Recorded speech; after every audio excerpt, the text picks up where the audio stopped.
Hi there! This is Carol and welcome back again to my YouTube channel.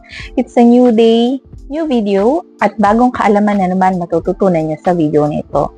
And for today's topic, ang ating pag-uusapan ay ano-ano nga ba yung mga reasons kung bakit hindi nare-regular ang isang bank employee or bank teller. And alam ko, out of curiosity, ay naisipan nyo rin, lalo na sa mga new hires natin dyan, naisip nyo rin kung mariregular ba ako? Ano nga ba yung mga reasons kung bakit hindi nare-regular ang isang bank teller? And ito lang naman ay based on my observations doon sa mga new hires na na-encounter ko. If you are ready, let's begin. Alam ko marami sa inyo na ang dream job ay ang pagiging bank teller. Kaya nga nandito ka sa video ko ngayon. And marami sa inyo ang naghanda na pumunta ng job interview, gumising ng maaga, pinag-aralan kung ano nga ba yung mga possible questions na lumabas sa exam, and paano mo i-deliver ng maganda yung sagot mo during the job interview, pinaghandaan yung susuotin during the job interview bago mo makamit yung job order na mapagbigyan kang maging bank teller.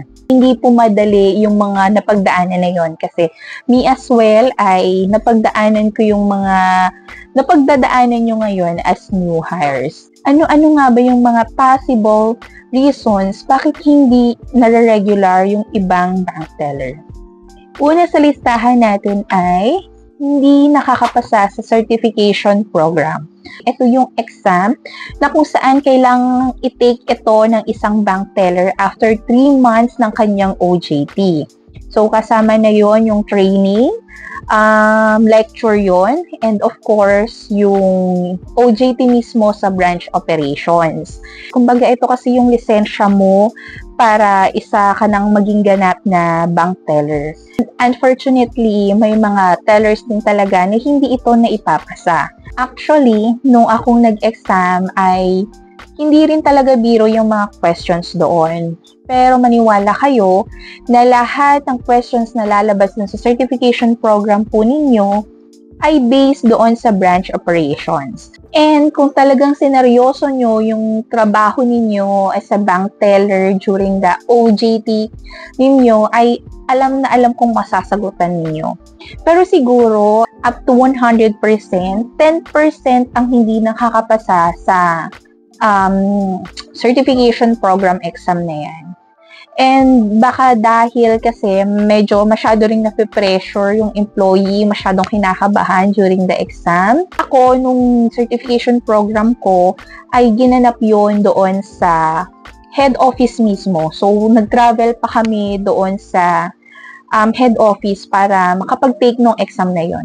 So, swerte yung mga bagong hire ngayon kasi pwede na nilang i-take yung exam sa branch lang o kaya sa area office.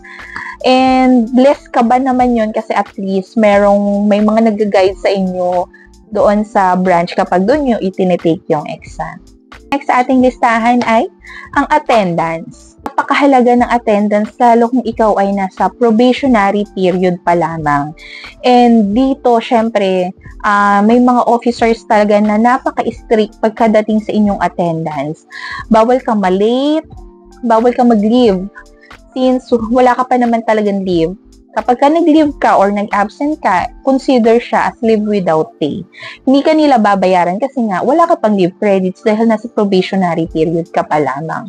And sa mga officers talaga na napaka-strict pagdating sa attendance, binabantayan nila yung late. Kahit na ilang minuto pa yan, syempre parang doon magre-reflect as a employee, seryoso ka talaga doon sa trabaho na gusto mo dahil pumapasok ka ng maaga para pumasok.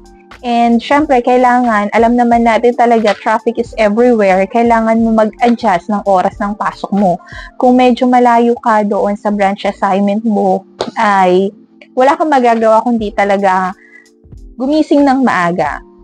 Katulad ko na from Bulacan pa ako, then yung branch assignment ko is nasa Quezon City pa, around Quezon Avenue. Then, since 8:30 yung pasok, ay kailangan kong gumising ng alas 4 ng umaga para mag-prepare. And then, kailangan mga 5 or 5:30 ay makalis na ako sa bahay. Kasi, if in case na medyo malate pa ako ng alis, ay malilate na talaga ako. Lalo pa ay pagka lalo't Lunes at sobrang haba talaga ng traffic, mabigat yung traffic, kailangan nyo po talagang mag-adjust. And lalong-lalo na kapag ka-prodi ka pa lamang ay maging disiplinado ka pagdating sa inyong attendance. Matlo sa ating listahan ay hindi marunong makisama ang prodi o ang ating new hire. And syempre, ito naman ay observation na yon ng inyong mga officers. And para sa kalaman nyo lahat, si officers po kasi ang nag-grade sa inyo during ng OJT ninyo. So, inoobserbahan po kayo ng inyong assistant manager and ng inyong business manager para kung ano yung ilalagay nilang grade doon sa assessment ninyo. Then, yun kasi yung ipapasa po ninyo sa inyong HR para malaman kung kayo talaga ay karapat-dapat na maging bank teller. So, kasama yung portion ng exam plus ng grade ng officer, pero yung mga grades kasi na ibibigay ni officer ay depende doon sa task na ginagawa ninyo sa operations. For example, itong week na to ay puro cash deposit. Pangalawa, check deposit, yung mga ganon. Pero syempre, ginigradean din tayo ng officers natin, depende sa attitude ipinapakita natin. Hindi lang sa kanila, kundi sa ating mga katrabaho and sa work etiquette natin. Kasama na dito yung hindi nila nakikitaan ng willingness ang isang employee para matuto palalo. Ang mga branch naman kasi na kapag na-assign ka sa branch na yon ay may mga kasama ka mababait, pero may mga hindi natin masasabi, may mga branch din kayo na mapupuntahan na hindi ganon kayo maasikaso agad, lalo na kapag malalaking branch and sobrang busy dahil sobrang haba ng queuing and sobrang dami ng tao. Kaya dapat sa inyo pa lang makikitaan na kayo ng officer nyo na willing kayong matuto and willing kayo na magtrabaho under pressure, kasi ang pagtatrabaho sa bank ay sobrang pressure talaga, lalong-lalo na at sobrang haba talaga ng pila sa mga bank nowadays, and kailangan mo talaga mag-multitask. Sarili mo lang din naman kasi yung tutulong sa inyo para matuto din kayo. And of course, kailangan kapag kayo ay tinuruan, make sure nyo na lahat ay isusulat ninyo. Pangit naman kasi na paulit-ulit tinatanong nyo sa inyong mga office mate. Siyempre, katulad ng sinabi ko kanina, hindi naman kasi always na lagi kayong mababantayan or matuturuan ng inyong mga ka-core workers. Kasi nga, sobrang daming ginagawa din talaga sa bank. Next is, ginagawang negative yung pagbibigay ng workload sa inyo. Baka iniisip kasi ng ibang new hires natin na bakit parang tinatambakan kayo ng tinatambakan ng trabaho, parang ang daming inuutos sa inyo.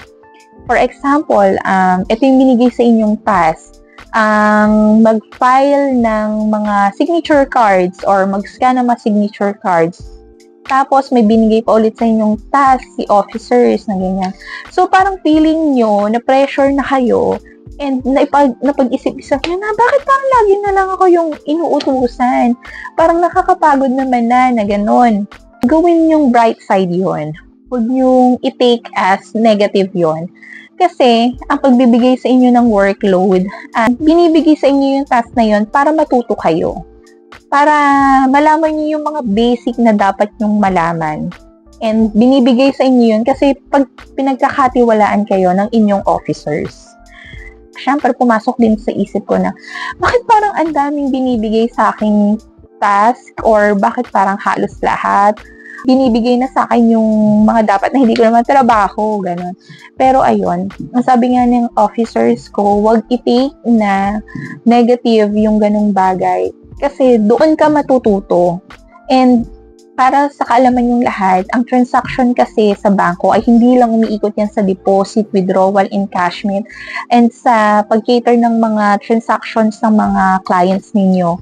So, maraming transactions sa loob ng bangko na kailangan yung i-handle. Siyempre, plus pag-deliver ng customer service, ay dapat polish talaga yan. Na kailangan paglabas ng client ay happy sila at syempre hindi sila maiirita kasi minsan yung ibang mga clients talaga ay naghahanap lang talaga ng oras para pumunta ng bangko dahil hindi always available yung schedule nila.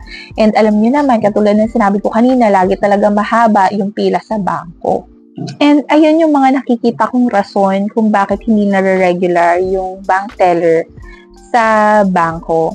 And usually naman guys, once naman na makita talaga ng inyong officer na willing talaga kayo, ay kahit pa bumagsak ka sa exam, pwede ka pang mag-retake at ipaglalaban ka talaga ng officers nyo. Kaya make sure na talagang ipakita nyo sa kanila na worth it or deserve nyo yung position na yon dahil nandoon na kayo. So, kailangan patunayan nyo na yung sarili nyo na karapat-dapat talaga kayo as a bank teller. And I hope na nakatulong itong video sa inyo para mas maboost pa kayo na mapag-igihan nyo pa yung inyong trabaho. And of course, para maiwasan yung mga reasons na yun kung bakit hindi kayo mare-regular sa inyong work as a bank teller. And alam ko naman kayang-kaya niya, lalo na sa mga new hires natin dyan. And if you have any inquiries, I feel free to comment down below and agad kong sasagutin yan. So don't forget to like, share, subscribe, and click the notification bells for more updates and more videos. So until to the next vlog guys, bye-bye!